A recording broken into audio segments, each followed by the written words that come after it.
یہ والا حصہ تھوڑا اونچا تھا, سر زیادہ نیچے تھا. اب بالکل یوں سمجھ لیں کہ کمر اور سر بالکل ایک لیول پہ آ جائے. آپ جیسے کسی بکری کو دیکھتے ہیں یا کسی بلی کو دیکھتے ہیں, دیکھیں انہوں نے کمر اور سر برابر رکھا ہوتا ہے نا, صرف سر اوپر نہیں اٹھانا, آپ نے سر کا رخ نیچے رکھنا ہے, نظروں سے نیچے دیکھنا ہے انشاءاللہ. ٹھیک ہے. اب سجدے کی باری ہے جس کو آپ نے بہت اچھے طریقے سے سیکھنا ہے, لیکن پن ڈراپ سائلنس کے ساتھ, کیونکہ اگر آپ ایک دوسرے سے سیکھیں گے غلط سیکھیں گے.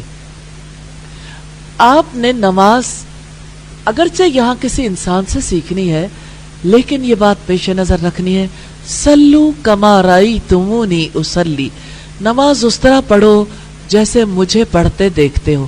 یعنی آپ نے اپنی نماز کو رسول اللہ جیسی نماز بنانا ہے انشاءاللہ. اب آپ نے اگر آج تک نبی صلی اللہ علیہ وسلم جیسی نماز نہیں پڑھی تو اس پر اللہ تعالیٰ سے معافی مانگنی ہے. یہ نہیں کہنا کہ اچھا ایسے ہوتا ہے, ہم نے تو کبھی کیا نہیں, دیکھا نہیں, کسی نے ہمیں بتایا نہیں, فلاں بھی ایسے کرتا ہے. یہ ساری باتیں جو ہے آپ کو نبی صلی اللہ علیہ وسلم جیسی نماز ادا کرنے نہیں دیں گی.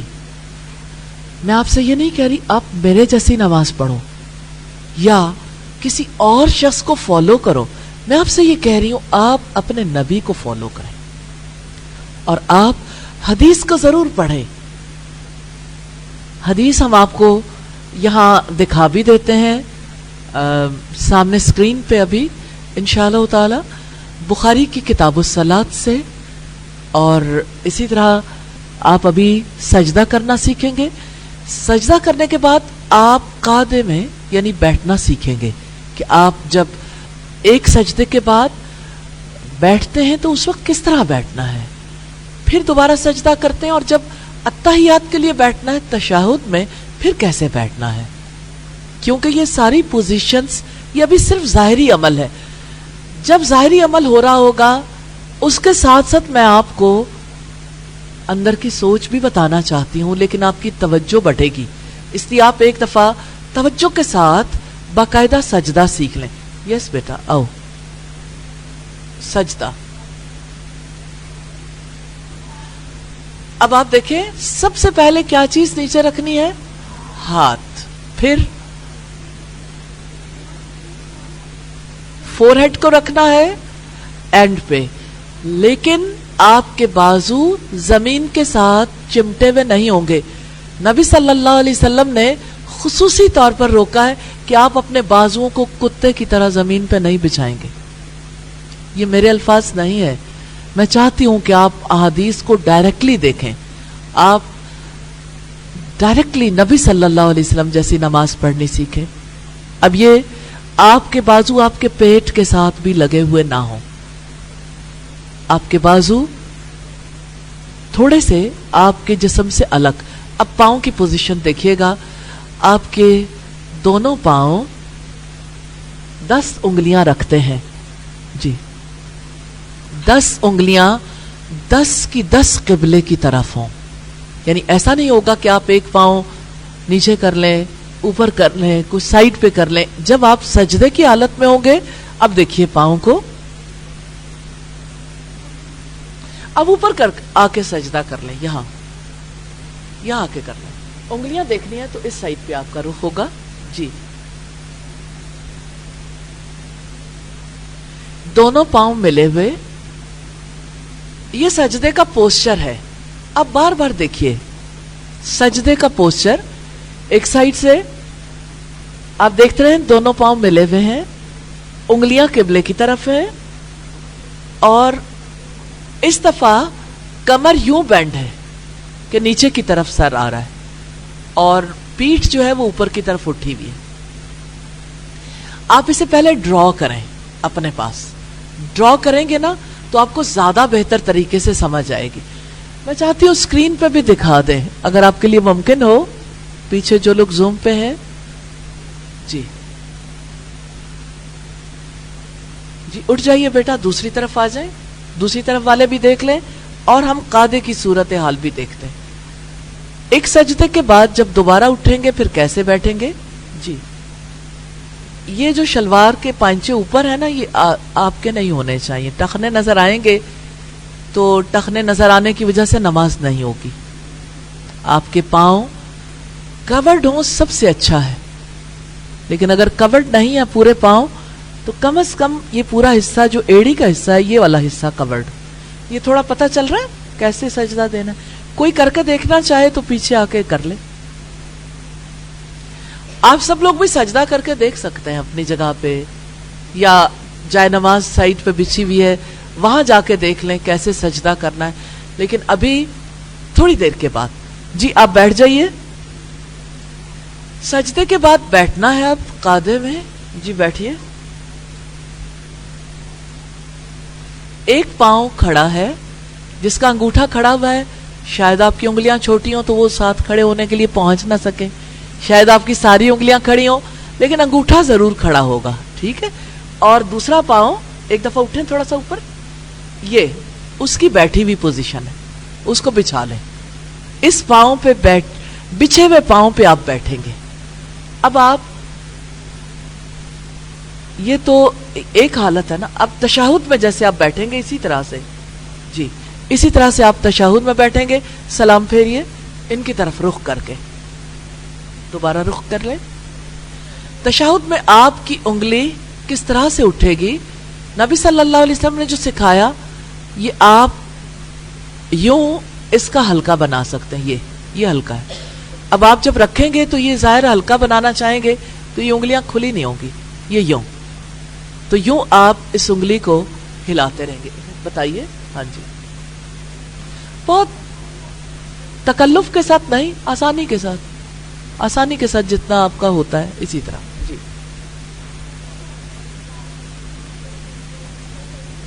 اچھا, یہ جو انگلی ہلانی ہے صرف اس وقت نہیں ہلانی جس وقت آپ نے اشہد ان لا الہ الا اللہ کہنا ہے, شروع سے لے کے آخر تک, سلام پھیرنے سے پہلے تک.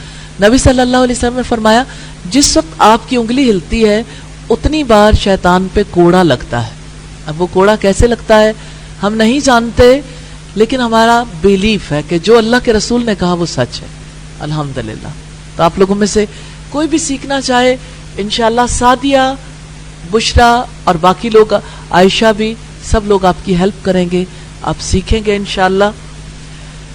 کچھ چیزیں ایسی ہوتی ہیں جو سمجھنی بہت ضروری ہیں, کیونکہ جب آپ شور ہوتا ہے سب لوگ ایک چیز سیکھ رہے ہیں, جب کچھ لوگ الگ دائرہ بنا لیتے ہیں بہت مشکل ہو جاتی ہے. تو ہم نے کسی کو بھی مشکل میں مبتلا نہیں کرنا. سلام پھیرتے ہوئے آپ کا چہرہ ایگزیکٹلی رائٹ سائڈ پہ, لیکن نظر ادھر نیچے کی طرف, اور اسی طرح بائیں طرف پھیرتے ہوئے یوں اچانک یوں نہیں کر دینا جیسے کوئی کسی چیز سے انکار کر رہا ہوتا ہے. اس طرح سے اپنے چہرہ نہیں پھیرنا. آپ نماز کے لیے وضو کرتے ہیں, وضو کرنے سے بندے کے گناہ دھلتے ہیں. پانی سے جرمز تو دور ہوتے ہیں, آپ کی ظاہری گندگی دور ہوتی ہے, لیکن اللہ کی رحمت سے آپ کا وضو صرف جسمانی وضو نہیں رہے گا, روحانی وضو بن جائے گا جب آپ کی سوچ بھی ساتھ ساتھ پاک ہو رہی ہوگی, کیونکہ آپ وضو کے عمل پر غور کریں گے. انشاءاللہ یہ سلسلہ ہم مزید بھی جاری رکھیں گے آئندہ آنے والے دنوں میں بھی, کیونکہ وضو اور نماز دونوں اعمال ایسے ہیں جو محض ایک نشست کے نہیں ہیں, مسلسل عمل ہے. میں اللہ تعالیٰ سے دعا کرتی ہوں کہ اللہ تعالیٰ ہمیں اس کی توفیق عطا فرمائے. انشاءاللہ باقی سلسلہ ہم اگلی کلاس میں جاری رکھیں گے. آج کے دن آپ نے ایک کام کرنا تھا جو ابھی تک کیا نہیں. آپ نے فیتھ اور ڈٹرمنیشن کے حوالے سے بتانا تھا کہ آپ نے اس سے کیا لرن کیا. کون شیئر کرے گا؟ جس نے سیکھا ہے وہ شیئر کر لے. آپ کے پاس 3 پہلی کلاسز تھیں, آپ نے جو کچھ پہلی 3 کلاسز میں سیکھا اس کے بارے میں کوئی کچھ کہنا چاہے. جی ہمارے پاس چند سیکنڈ ہیں. زندگی ہمارے پاس ہماری زندگی ہمارے پاس جو ہے وہ اللہ تعالیٰ کی امانت ہے, اور جس طرح کہ کوئی ہمارے پاس امانت رکھواتا ہے تو ہم اس کی بہت زیادہ احتیاط کرتے ہیں کہ اس میں کوئی خیانت نہ ہو جائے. اسی طرح ہمیں اپنی زندگی کے بارے میں بھی بہت احتیاط کرنی چاہیے، اور اس کے لیے ہمیں اپنی زندگی کو کوشش کرنی چاہیے کہ پوری زندگی عبادت بنا لیں. جیسے اساتذہ نے بتایا ہمیں کہ ہمیں سپر مائنڈ اپنا بنانا ہے. سپر مائنڈ سے کیا مراد ہے کہ ہم اپنے مائنڈ کو پرابلم سولونگ کی طرف لے کر جائیں، نہ کہ شکایت کرنے کی طرف. کہ زندگی میں اگر کبھی ہمیں کوئی مسئلہ یا تکلیف یا پریشانی آتی ہے تو ہم فوراً اس کے سلیوشن کی طرف جائیں. جزاک اللہ. میں صرف یہ چاہتی ہوں آپ یہ بات شیئر کریں کہ یہ بات جو ہے نا یہ میں نے اپنے زندگی کے لیے لے لی ہے. ڈیٹیلز تو ظاہر ہے کہ بہت ساری آپ بتا سکتے ہیں، آپ رائٹ ڈاؤن کر کے بھی دے سکتے ہیں. کوئی چیز جو آپ نے لرن کی ہو. یس آئیے، کوئی بھی آ کے شیئر کرنا چاہیں. جی آئیے. السلام علیکم. آ جائیں آگے آپ لوگ بھی. استاذہ میں نے یہ ارادہ کیا کہ بگ برڈ تھنکنگ میں نے ہمیشہ رکھنی ہے. الحمدللہ. جی آئیے.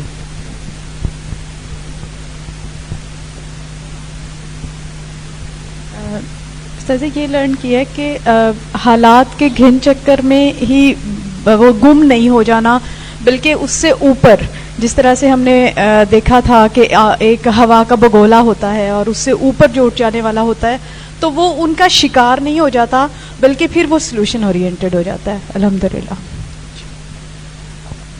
اللہ تعالیٰ آپ سب لوگوں کو برکت والی زندگی نصیب کرے، آپ کے دل کو اپنی یادوں کا مرکز بنا لے، آپ کو اچھی عبادت کے طریقے سکھا دے. اللہ تعالیٰ آپ سے راضی ہو جائے اور اللہ تعالیٰ آپ کو سپر برین بنا دے کہ آپ آرڈنری برین سے اٹھ کر ایکسٹرا آرڈنری اعمال سیکھیں، زندگی میں انجام دیں اور آپ جنت کے اعلیٰ درجات میں پہنچیں. سبحانک اللہم و بحمدک نشہد ان لا الہ الا انت نستغفرک و نتوب الیک. السلام علیکم ورحمۃ اللہ وبرکاتہ. السلام علیکم ورحمۃ اللہ وبرکاتہ. السلام علیکم ورحمۃ اللہ وبرکاتہ. السلام علیکم ورحمۃ اللہ وبرکاتہ. السلام علیکم ورحمۃ اللہ وبرکاتہ. السلام علیکم ورحمۃ اللہ وبرکاتہ. السلام علیکم ورحمۃ اللہ وبرکاتہ.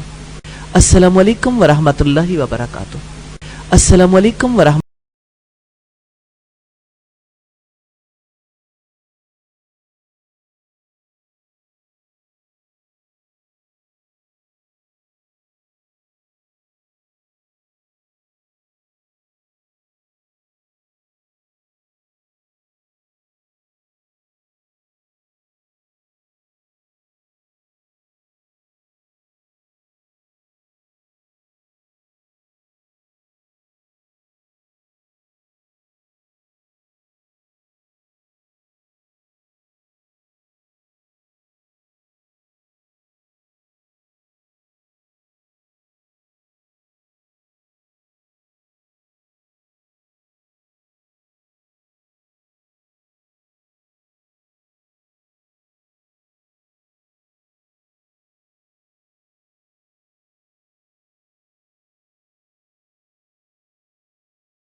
وہ دھوپوں میں تپتی زمینوں پہ سجدے، سفر میں وہ گھوڑوں کی زینوں پہ سجدے، چٹانوں کی اونچی جبینوں پہ سجدے، وہ صحرا بیاباں کے سینوں پہ سجدے، علالت میں سجدے، مصیبت میں سجدے، وہ فاقوں میں حاجت میں غربت میں سجدے، وہ جنگ و جدل میں حراست میں سجدے، لگا تیر زخموں کی حالت میں سجدے، وہ غاروں کی وحشت میں پر نور سجدے، وہ خنجر کے سائے میں مسرور سجدے، وہ راتوں کو خلوت سے معمور سجدے، وہ لمبی رکعتوں سے مسحور سجدے۔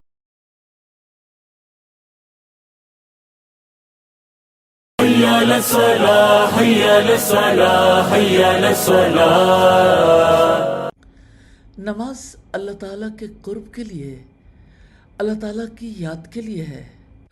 نماز ادا کرنا ارکان اسلام میں سے ہے۔ سیدنا عبداللہ ابن عمر رضی اللہ تعالیٰ عنہ سے روایت ہے کہ نبی صلی اللہ علیہ وسلم نے فرمایا بنی الاسلام علی خمس، اسلام کی بنیاد 5 چیزوں پر قائم کی گئی ہے۔ شہادتی اللہ الہ الا اللہ وان محمدًا رسول اللہ، اول گواہی دینا کہ اللہ تعالیٰ کے سوا کوئی معبود نہیں اور بے شک محمد صلی اللہ علیہ وسلم اللہ تعالیٰ کے سچے رسول ہیں۔ وَإِقَامِ الصَّلَاةِ، اور نماز قائم کرنا، وَإِيتَاءِ الزَّكَاةِ، اور زکوٰۃ ادا کرنا، وَالْحَجِّ، اور حج کرنا، وَصَوْمِ رمضان، اور رمضان کے روزے رکھنا۔ نبی صلی اللہ علیہ وسلم نے فرمایا الاسلام ان تعبد اللہ ولا تشرک بہ شیئا، اسلام یہ ہے کہ تم خالص اللہ تعالیٰ کی عبادت کرو اور اس کے ساتھ کسی کو شریک نہ بناؤ، وتقیم الصلاۃ، اور تم نماز قائم کرو، وتؤدی الزکوٰۃ، اور زکوٰۃ ادا کرو، المفروضہ، فرض، وتصوم رمضان، اور رمضان کے روزے رکھو۔ یہ بخاری کی 50 نمبر روایت ہے، جس سے پتہ چلتا ہے کہ اسلام نماز ادا کرنے کا صرف حکم نہیں دیتا، بلکہ نماز کے بارے میں یہ علم دیتا ہے کہ نماز ادا کرنا ارکان اسلام میں سے ہے۔ اور آپ جانتے ہیں کہ رکن ستون کو کہتے ہیں، اور کسی عمارت کا اگر ستون گر جائے تو عمارت قائم رہنے کے اسباب ختم ہو جاتے ہیں۔ سیدنا طلحہ بن عبید اللہ کہتے تھے نجد والوں میں سے ایک شخص نبی صلی اللہ علیہ وسلم کے پاس آیا، سر پریشان، بال بکھرے ہوئے، ہم اس کی آواز کی بھن بھناہٹ سنتے تھے اور ہم کچھ سمجھ نہیں پا رہے تھے کہ وہ کیا کہہ رہا ہے، یہاں تک کہ وہ نزدیک آن پہنچا۔ جب معلوم ہوا کہ وہ اسلام کے بارے میں پوچھ رہا ہے، نبی کریم نے فرمایا 5 صلوات فی الیوم واللیلہ، دن رات میں 5 نمازیں پڑھنا اسلام ہے۔ اس نے کہا بس اس کے سوا تو اور کوئی نماز مجھ پر نہیں ہے۔ آپ نے فرمایا لا، نہیں، الا ان تطوع، مگر یہ کہ تو نفل پڑھے تو اور بات ہے۔ نبی کریم صلی اللہ علیہ وسلم نے فرمایا وصیام رمضان، اور رمضان کے روزے رکھنا۔ اس نے کہا اور تو کوئی روزہ مجھ پر نہیں ہے۔ آپ نے فرمایا لا الا ان تطوع، نہیں مگر تو نفل روزے رکھے تو اور بات ہے۔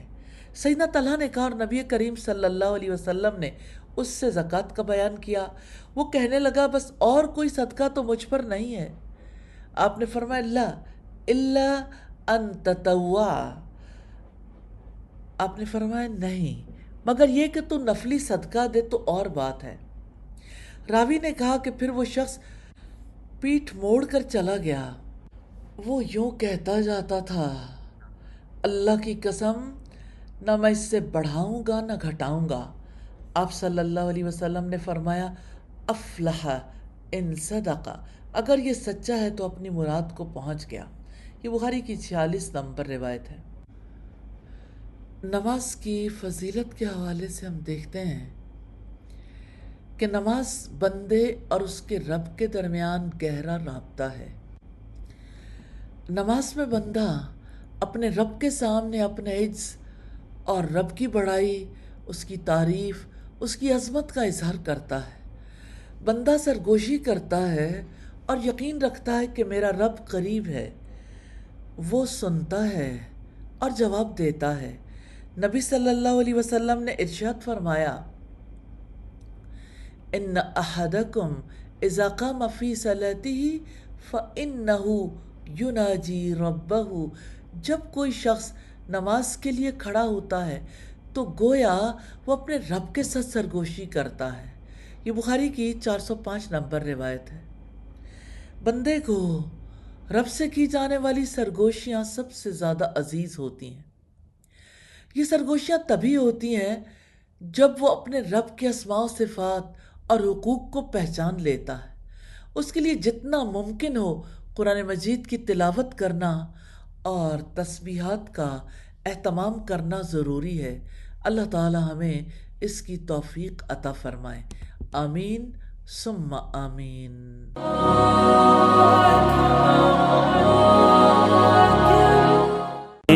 نبی کے لال کے سجدے کا احترام کریں، نبی کے لال کے سجدے کا احترام کریں، خدا نے گھر کو بلایا ہے چل نماز پڑھیں۔ میں نماز کیوں نہ ادا کروں کہ میری زندگی کا مقصد عبادت ہے۔ اللہ رب العزت نے ارشاد فرمایا وَمَا خَلَقْتُ الْجِنَّ وَالْإِنسَ إِلَّا لِيَعْبُدُونَ، میں نے جنوں اور انسانوں کو اس لیے پیدا کیا ہے تاکہ وہ میری عبادت کریں۔ عبادات میں پہلی عبادت نماز ہے۔ مجھے بھی نماز پڑھ کر اپنی زندگی کا مقصد پورا کرنا ہے۔ دنیا کی ہر چیز کسی خاص مقصد کے لیے بنائی جاتی ہے۔ انسان کو بھی اللہ تعالیٰ نے خاص مقصد کے لیے پیدا کیا ہے۔ شیخ محمد بن صالح العثیمین لکھتے ہیں ہم سب اللہ تعالیٰ کے لیے پیدا کیے گئے ہیں۔ ہماری زندگی کا مقصد عبادت ہے تاکہ ہمارے دل محبت اور تعظیم سے اللہ تعالیٰ کے ساتھ جڑ جائیں۔ مجھے ہم سب کو اپنی زندگی کا مقصد پورا کرنا ہے انشاءاللہ۔ کتنے ہی لوگ ہیں جو یہ سمجھ نہیں پاتے کہ انہیں کیوں پیدا کیا گیا۔ وہ اپنی زندگی کا مقصد خود متعین کرتے ہیں اور زندگی بھر بھٹکتے رہتے ہیں۔ رب العزت نے سوال کیا ہے افحسبتم انما خلقناکم عبثا وانکم الینا لا ترجعون، تو پھر کیا تم نے یہ گمان کیا ہے کہ بلا شبہ ہم نے تمہیں بے مقصد پیدا کیا ہے اور بلا شبہ تمہیں ہماری طرف واپس نہیں لوٹایا جائے گا؟ یقیناً ہم بے مقصد پیدا نہیں ہوئے، ہم سب اللہ تعالیٰ کے لیے پیدا کیے گئے۔ ہماری زندگی کا مقصد عبادت ہے۔ ہم تو اس لیے پیدا کیے گئے کہ ہمارا دل ہمارے پیدا کرنے والے کے ساتھ جڑ جائے۔ اللہ سبحانہ و تعالیٰ سے دعا ہے اللہ تعالیٰ ہمارے دلوں کو اپنی محبت نصیب فرما دے، ہمیں اپنی تعظیم کرنے کی توفیق عطا فرما دے، ہمیں شعوری نمازیں نصیب فرما دے۔ الہی تو ان نمازوں کے ذریعے سے ہمیں اپنا قرب نصیب کرنا، ان نمازوں کو اپنی یاد کا ذریعہ بنا دینا، آمین ثم آمین۔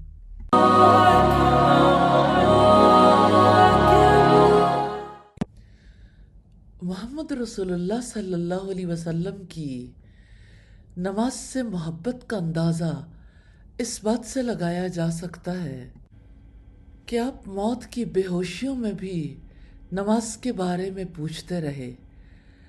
سیدنا عبداللہ ابن عتبہ سے روایت ہے، انہوں نے کہا کہ میں سیدہ عائشہ کی خدمت میں حاضر ہوا اور کہا کاش رسول اللہ کی بیماری کی حالت آپ ہم سے بیان کرتیں تو اچھا ہوتا۔ انہوں نے فرمایا ہاں ضرور سن لو۔ آپ کا مرض بڑھ گیا تو آپ نے دریافت فرمایا کیا لوگوں نے نماز پڑھ لی؟ ہم نے عرض کیا جی نہیں اللہ کے رسول، لوگ تو آپ کا انتظار کر رہے ہیں۔ آپ نے فرمایا میرے لیے ایک لگن میں پانی رکھ دو۔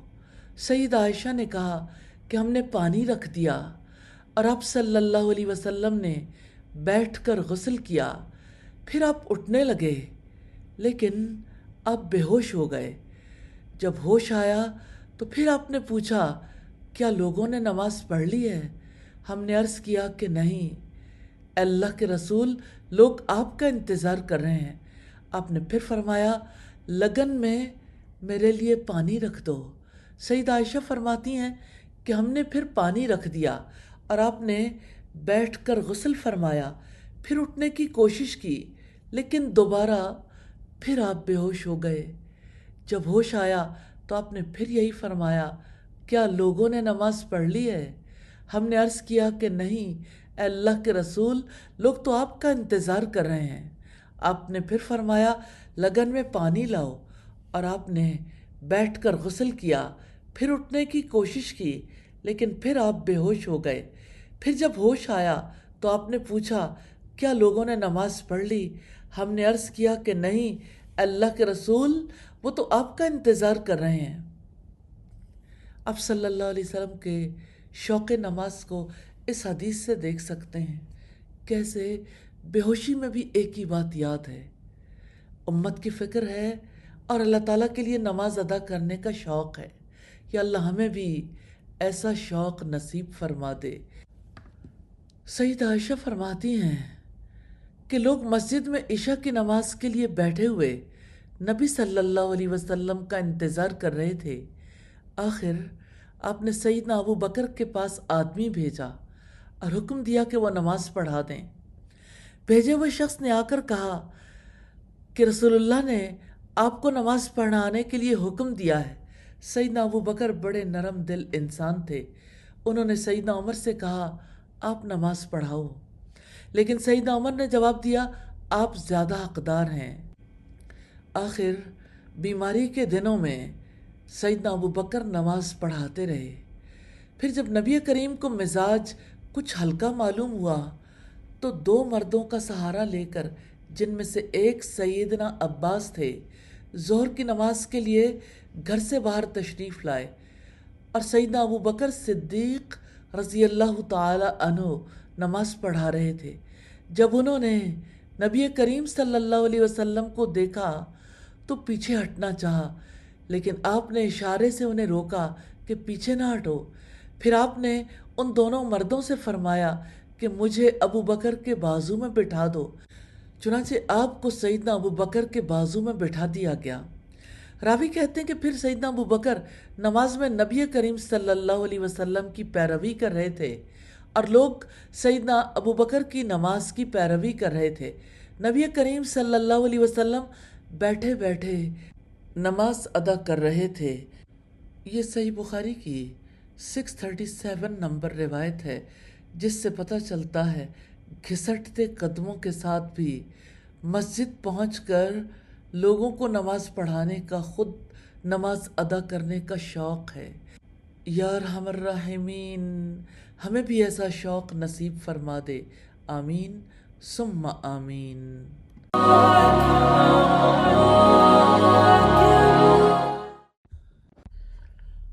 ہر نماز ادا کرنے والا جانتا ہے، اسے جاننا چاہیے کہ نماز کی پہلی شرط طہارت ہے۔ نماز کی ادائیگی کے لیے طاہر ہونا شرط ہے، طہارت کے بغیر نماز صحیح نہیں ہوتی۔ نبی صلی اللہ علیہ وسلم نے فرمایا لا تقبل صلاۃ بغیر طہور، اللہ تعالیٰ نماز کو طہارت کے بغیر قبول نہیں کرتا۔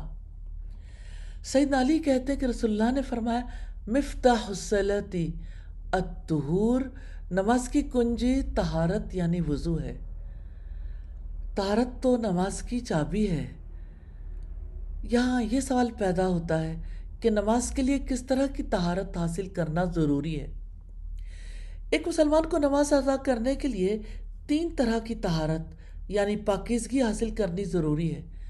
بدن پاک ہونا، کپڑے پاک ہونا، نماز کی جگہ کا پاک ہونا۔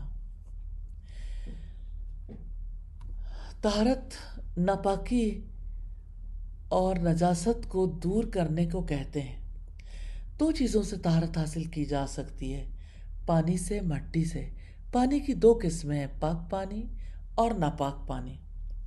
طہارت صرف پاک پانی سے حاصل کی جا سکتی ہے، اور پاک پانی سے مراد وہ پانی ہے جو خود پاک ہو اور پاک کرنے کی صلاحیت رکھتا ہو، یعنی گندگی اور نجاست کو ختم کرتا ہو، ناپاکی کو دور کرتا ہو۔ اور ناپاک پانی سے مراد وہ پانی ہے جو خود ناپاک ہو اور پاک کرنے کی صلاحیت نہ رکھتا ہو۔ یہاں یہ سوال بھی امپورٹنٹ ہے کہ کیا پانی بھی ناپاک ہو سکتا ہے؟ جی ہاں۔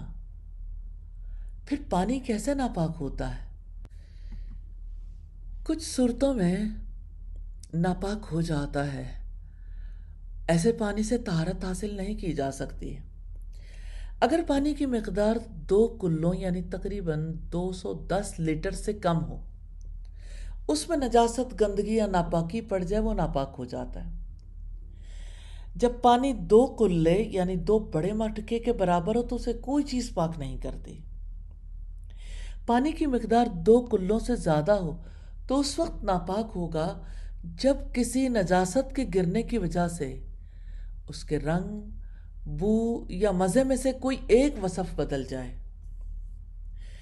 نبی صلی اللہ علیہ وسلم نے فرمایا، پانی کو کوئی چیز ناپاک نہیں کرتی مگر جو چیز اس کی بو، مزے اور رنگ پر غالب آ جائے۔ یہ ابن ماجہ کی روایت ہے اور اس پر علماء کرام کا اجماع ہے۔ یہاں ضمناً یہ بھی دیکھیں گے کہ اگر کسی برتن سے کتا پانی پی لے تو کیا وہ ناپاک ہو جاتا ہے؟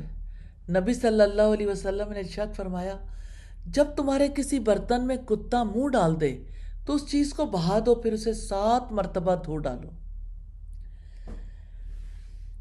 یا اللہ، وہ جو پیٹس ہیں جو ہر وقت انسانوں کی گودوں میں رہتے ہیں،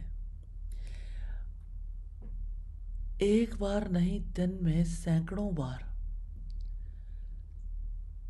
وہ انسانوں کو ٹچ کرتے ہیں۔ ایسے میں کس چیز کو بہائیں گے اور کتنی مرتبہ دھوئیں گے؟ یقیناً 7 مرتبہ۔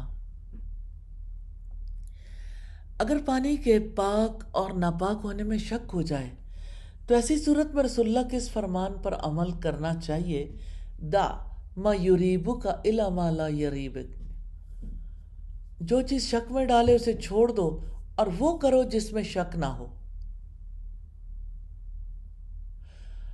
اللہ تعالیٰ ہمیں طہارت حاصل کرنے کی اور ہمیشہ پاک رہنے کی توفیق عطا فرمائے۔ آمین ثم آمین۔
زندگی تمہاری ہے، زندگی ادھاری ہے، جانے کی تیاری ہے، تیاری او قرآن، قرآن اور وقت، وقت ہے قرآن کا۔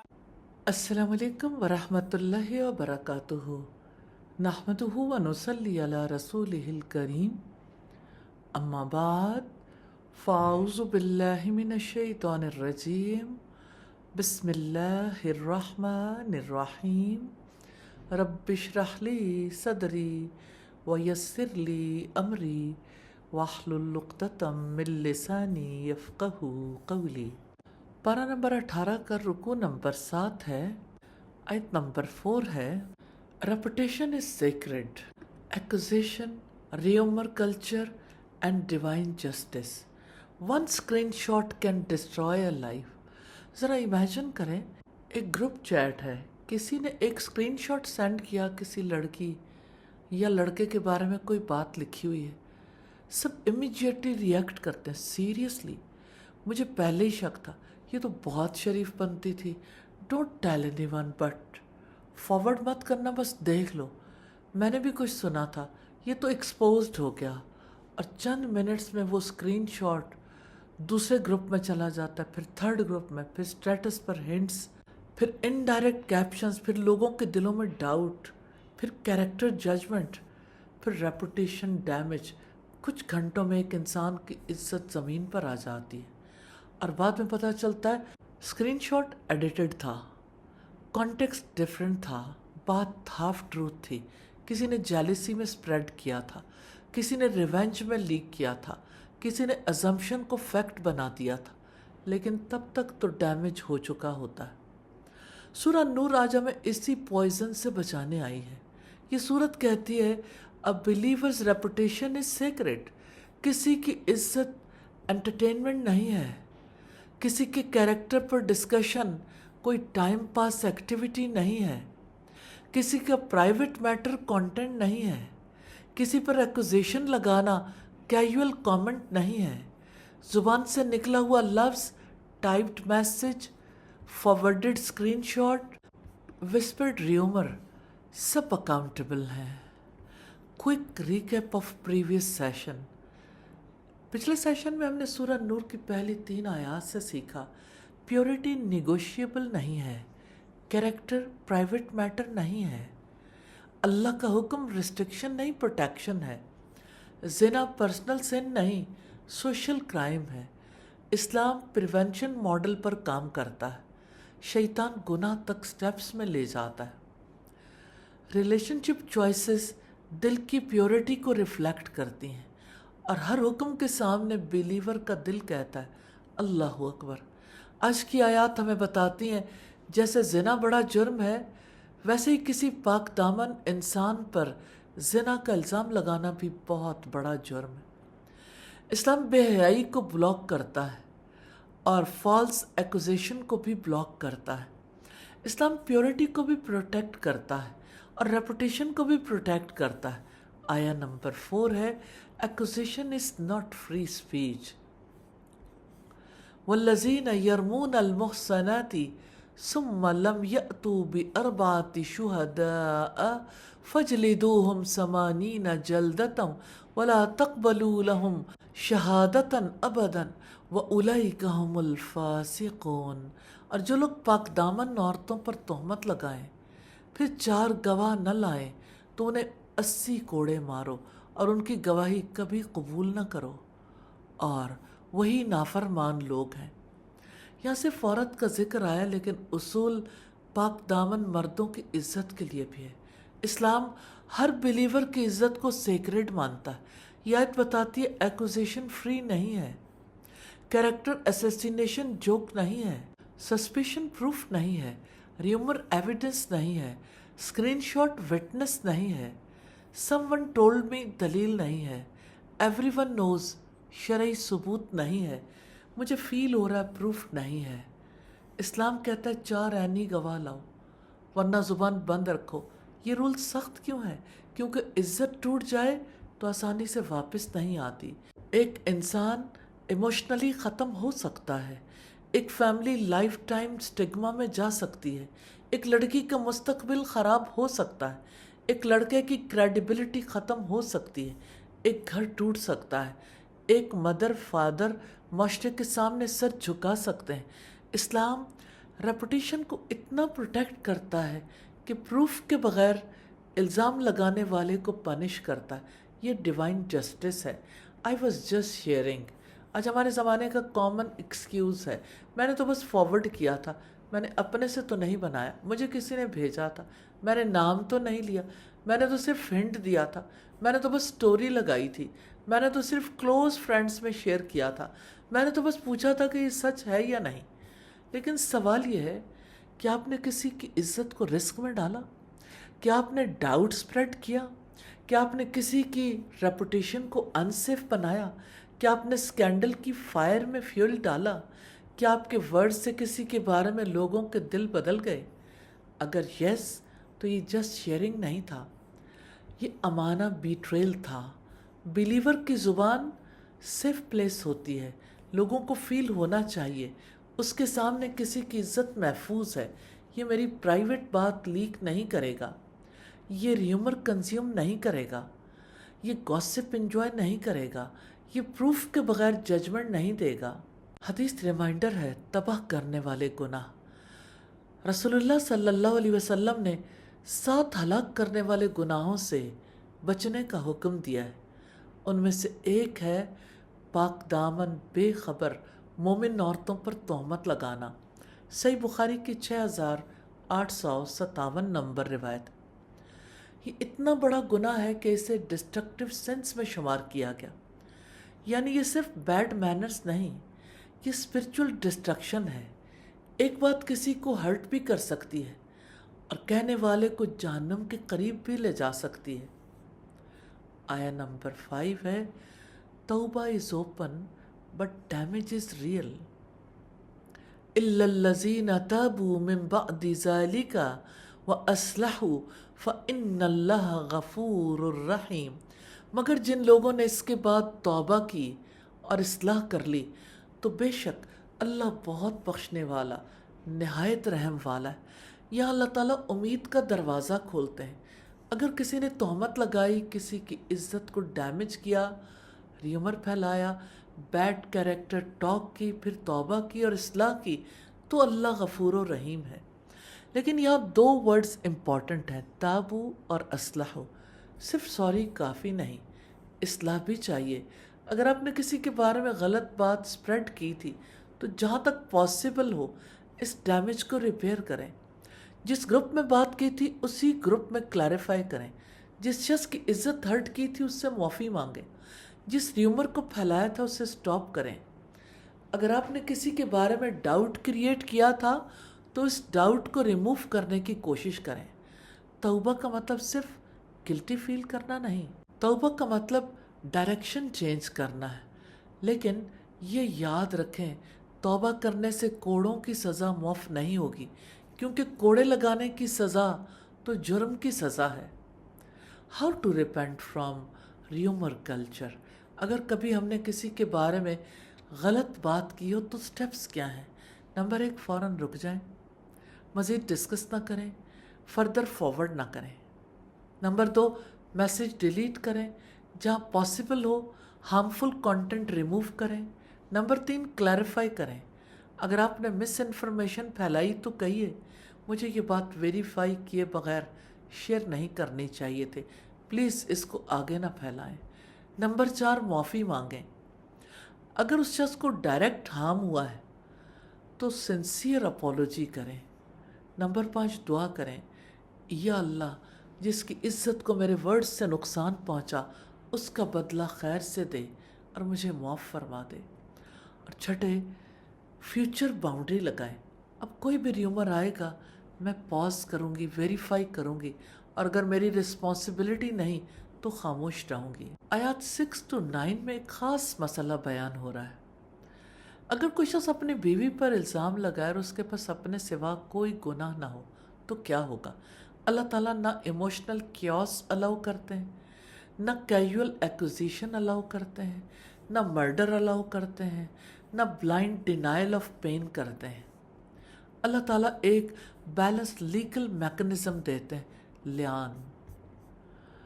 When accusation enters marriage, divine procedure یہی ہے۔ آیت نمبر 6 ہے وَالَّذِينَ يَرْمُونَ أَزْوَاجَهُمْ وَلَمْ يَكُنْ لَهُمْ شُهَدَاءُ إِلَّا أَنفُسُهُمْ فَشَهَادَةُ أَحَدِهِمْ أَرْبَعُ شَهَادَاتٍ بِاللَّهِ إِنَّهُ لَمِنَ الصَّادِقِينَ، اور جو لوگ اپنی بیویوں پر تہمت لگائیں اور ان کے پاس اپنے سوا کوئی گواہ نہ ہو، ان میں سے ایک شخص کی گواہی اللہ تعالیٰ کی قسم کے ساتھ 4 شہادتیں ہیں کہ بلا شبہ وہ یقیناً سچے لوگوں میں سے ہے۔ شوہر 4 مرتبہ اللہ کی قسم کھا کر کہے گا کہ وہ الزام لگانے میں سچا ہے۔ آیا نمبر 7 ہے وَالْخَامِسَةُ أَنَّ لَعْنَةَ اللَّهِ عَلَيْهِ إِنْ كَانَ مِنَ الْكَاذِبِينَ، اور 5ویں دفعہ یہ کہ یقیناً اس پر اللہ تعالیٰ کی لعنت ہو اگر وہ جھوٹوں میں سے۔ 5ویں بار وہ اپنے اوپر اللہ کی لعنت بھیجتا ہے، اسے بھیجنی ہوتی ہے اگر وہ جھوٹا ہو۔ یہ کوئی کیجول سنٹینس نہیں، یہ انسان کو ہلا دینے والا مومنٹ ہے۔ کوئی آسانی سے اپنے اوپر اللہ کی لعنت نہیں بھیج سکتا۔ اگر دل میں جھوٹ ہو تو اس مقام پر روح کانپنی چاہیے۔ آیا نمبر 8 ہے وَيَدْرَؤُ عَنْهَا الْعَذَابَ أَن تَشْهَدَ 4 شَهَادَاتٍ بِاللَّهِ إِنَّهُ لَمِنَ الْكَاذِبِينَ، اور یہ بات عورت سے سزا کو ہٹا دے گی کہ وہ 4 مرتبہ اللہ تعالیٰ کی قسم کے ساتھ 4 شہادتیں دے کہ یقیناً وہ مرد بلا شبہ جھوٹوں میں سے۔ عورت بھی 4 مرتبہ اللہ کی قسم کھا کر کہے گی کہ مرد جھوٹا ہے، یعنی الزام لگانے میں۔ آیت نمبر 9 ہے وَالْخَامِسَةَ أَنَّ غَضَبَ اللَّهِ عَلَيْهَا إِنْ كَانَ مِنَ الصَّادِقِينَ، اور 5ویں مرتبہ یہ کہے کہ یقیناً اس عورت پر اللہ تعالیٰ کا غضب ہو اگر وہ مرد سچے لوگوں میں سے ہے۔ 5ویں بار عورت اپنے اوپر اللہ کا غضب مینشن کرتی ہے اگر مرد سچا ہو۔ What is the wisdom of لیان؟ لیان گھر بیٹھے نہیں ہوتا، یہ کورٹ پروسیجر ہے، یہ پبلک ایموشنل فائٹنگ نہیں، یہ فیملی واٹس ایپ ڈرامہ نہیں، یہ ریلیٹیوز کے سامنے شاؤٹنگ میچ نہیں، یہ سوشل میڈیا پوسٹ نہیں، یہ پولیس سٹائل ریونج نہیں، یہ کنٹرول ڈیوائن پروسیجر ہے۔ کیوں؟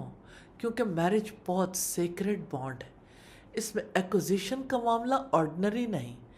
اگر شوہر نے واقعی کچھ دیکھا تو اس کی پین ریئل ہے، اگر وہ جھوٹا الزام لگا رہا ہے تو عورت کی عزت سیکریٹ ہے۔ اگر میٹر اگنور کیا جائے تو انجسٹس ہو سکتا ہے، اگر مرڈر کیا جائے تو کیوس ہو جائے گا، اگر ریومر پھیلایا جائے تو فیملی ڈسٹروائے ہو جائے گی۔ تو اللہ تعالیٰ نے ایک پاتھ وے بنا دیا، ایموشن کو لاء میں لاؤ، کیوس کو پروسیجر میں لاؤ، ایکوزیشن کو ایویڈنس کے سامنے لاؤ، اور ہر انسان کو اللہ سبحانہ تعالیٰ کے سامنے کھڑا کر دو۔ یہ ڈیوائن وزڈم ہے۔ اسلام ڈزنٹ الاؤ ایموشنل کیوس۔ آج ریلیشن شپس میں کیا ہوتا ہے؟ سسپیشن ہوا، phone check, chats read, screenshot, public insult, families involved, social media hunts, character assassination, revenge posting, fake accounts, threats, breakdown. اسلام کہتا ہے سٹاپ۔ ہر سسپیشن کو سکینڈل نہ بناؤ، ہر پین کو پبلک ڈرامہ نہ بناؤ، ہر ایکوزیشن کو سٹیٹس نہ بناؤ، ہر پرائیویٹ میٹر کو کمیونٹی انٹرٹینمنٹ نہ بناؤ۔ اگر معاملہ سیریس ہے تو responsible elders, scholars, legal process, proper evidence, dignity and justice کے ساتھ ہینڈل کیا جائے گا۔ اسلام ایموشنز کو ڈیلے نہیں کرتا، اسلام ایموشنز کو ڈسپلن کرتا ہے۔ آیت نمبر 10 ہے Allah's mercy saves us from collapse.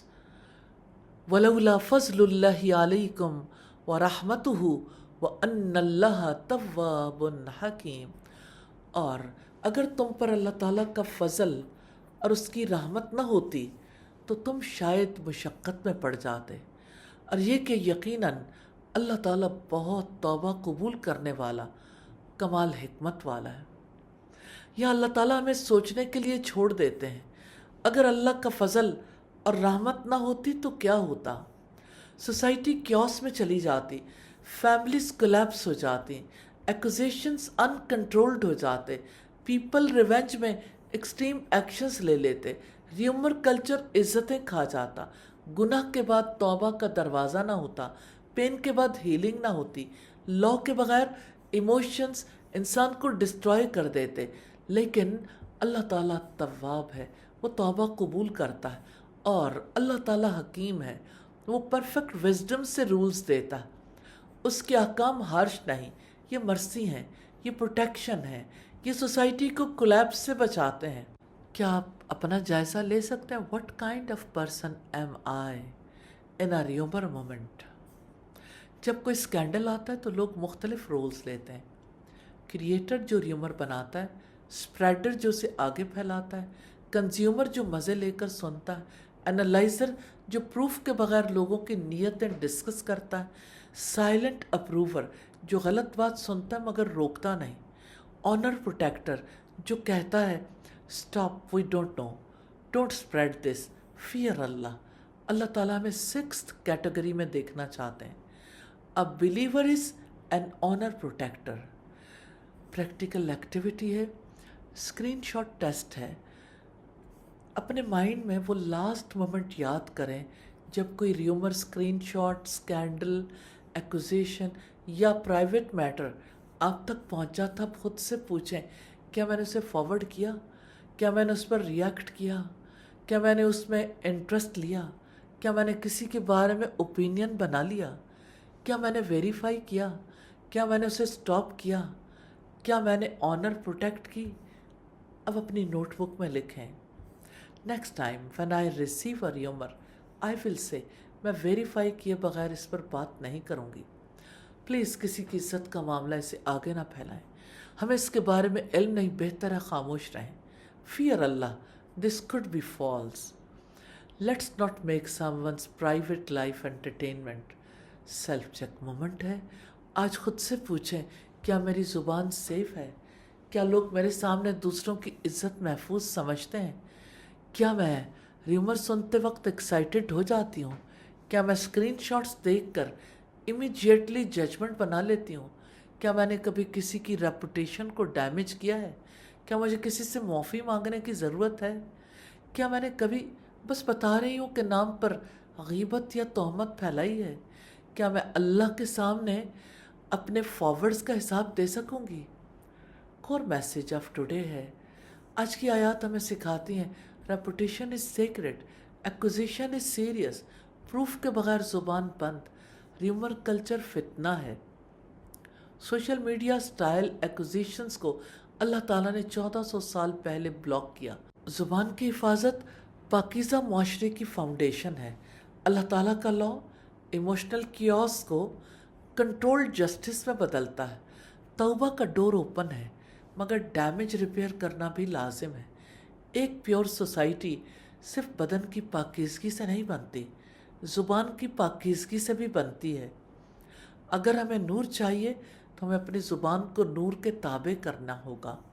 Commitment points ہیں، آج میں کمٹمنٹ کرتی ہوں، میں کسی پاک دامن انسان پر الزام نہیں لگاؤں گی، میں پروف کے بغیر کسی کیریکٹر ڈسکشن کا حصہ نہیں بنوں گی، میں اسکرین شاٹس، ریومرز اور اسکینڈلز کو آگے نہیں پھیلاؤں گی، میں کسی کی پرائیویٹ لائف کو انٹرٹینمنٹ نہیں بناؤں گی، میں اگر غلط بات پھیلا چکی ہوں تو توبہ اور اصلاح کروں گی، میں آنر پروٹیکٹر بنوں گی، ریومر سپریڈر نہیں، انشاءاللہ۔ یا اللہ ہماری زبانوں کو پاک کر دے، ہمارے ورڈز کو سیف بنا دے، ہمارے فونز کو گناہ پھیلانے کا ذریعہ نہ بننے دیں، ہمیں ریومرز، فالس ایکوزیشنز، غیبت، تہمت، اسکرین شاٹس، اسکینڈلز اور کریکٹر اسیسینیشن سے بچا لے۔ یا اللہ جس کی عزت ہم نے کبھی ہرٹ کی اسے عزت عطا فرما اور ہمیں معاف فرما، ہمیں توبہ اور اصلاح کی توفیق دے، ہمیں لوگوں کی عزت پروٹیکٹ کرنے والا بنا دے۔ یا اللہ ہمارے معاشرے کو پاکیزہ، محفوظ، باحیا اور نور والا بنا دے، آمین یا رب العالمین۔ سبحانک اللہم و بحمدک نشہد ان لا الہ الا انت نستغفرک و نتوب الیک۔ السلام علیکم ورحمۃ اللہ وبرکاتہ۔